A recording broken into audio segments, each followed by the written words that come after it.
في قرية صغيرة محاطة بالغابات الكثيفة، كان هناك منزل قديم مهجور لأعوام عديدة. رغم أنه كان يصدر أصواتًا غريبة، إلا أن الفضول ظل يسكن نفوس الأطفال. كان الصديقين، علي وسام، من أكثر الأطفال شجاعة وفضولاً في القرية.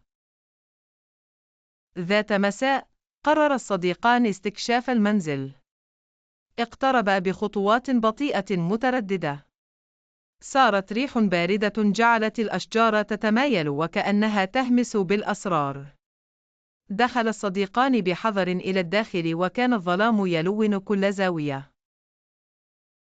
فجأة، تعلق بصرهما بشيء خلف الستارة في إحدى الغرف.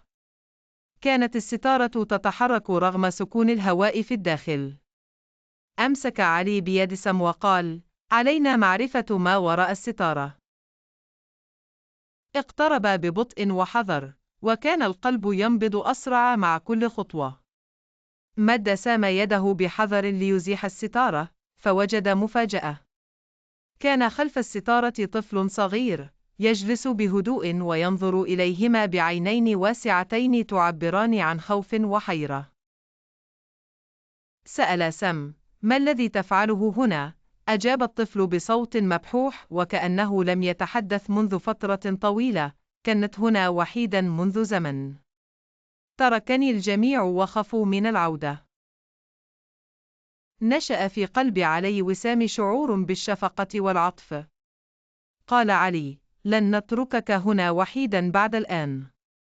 نحن هنا أصدقاؤك. ابتسم الطفل ابتسامة صغيرة وكأنه وجد الأمان في كلمات علي.